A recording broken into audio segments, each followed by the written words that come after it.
श्रीराम समर्थ. नामस्मरण व एकाग्रता.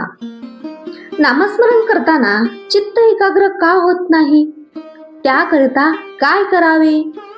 नामस्मरण करीत असताना हजार तऱ्हेचे विचार मनात येतात हे खरे. त्यांना आवरण्याचा पहिला उपाय म्हणजे त्या विचारांच्या मागे न जाणे.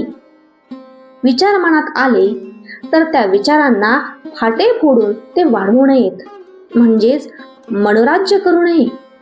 विचार येतील तसे जातील तिकडे लक्ष देऊ नये. चित्त एकाग्र होण्याकरताच नामस्मरणाची गरज आहे. चित्ताची एकाग्रता ही फार पुढची पायरी आहे. चित्त चंचल आहे, त्याला कुठेतरी स्थिर करून ठेवल्याशिवाय भागत नाही. म्हणून ते नामात गुंतवून ठेवावे.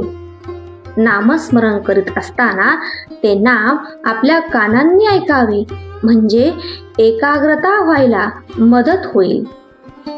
एकाग्रता झाल्याशिवाय नाम घेण्यात अर्थ नाही आणि नामाशिवाय एकाग्रता होणार नाही.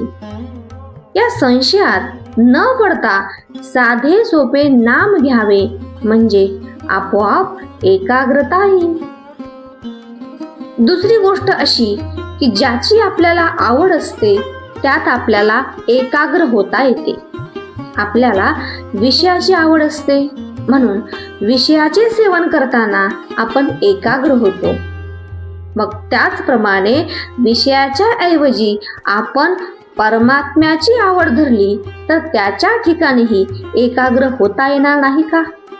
म्हणून आज विषयाची जितकी आवड आहे तितकीच देवाच्या प्राप्तीबद्दलही आवड ठेवावी, म्हणजे आपल्याला त्याच्या ठिकाणी एकाग्र होता येईल. एकाग्र होणे म्हणजे त्या ठिकाणी समरस होणे. मीठ पाण्यात टाकले म्हणजे ते पाण्याहून वेगळे राहते का? योग केल्याने एकाग्र होता येईल खरे, पण जोपर्यंत समाधी आहे तोपर्यंतच ती एकाग्रता टिकेल. सर्वाभूती भगवत भाव पाहणे हेच खरे एकाग्रतेचे साधन. सर्व ठिकाणी तोच भरलेला आहे असे समजल्यावर द्वैत कुठे राहिले?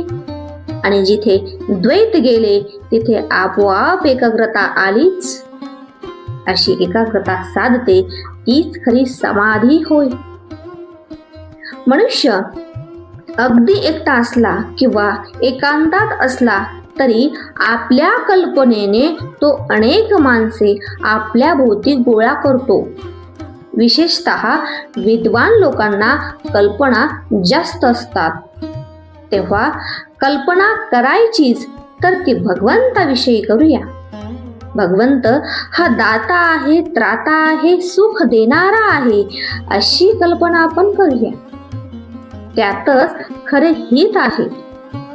कल्पनेच्या पलीकडे असणारा परमात्मा आपण कल्पनेत आणून सगुण करावा आणि तिथेच आपले चित्त स्थिर करण्याचा प्रयत्न करावा. भावार्थ, मन एकाग्र होत नसेल तर न हो, पण नामस्मरण सोडू नये. जय जय रघुवीर समर्थ.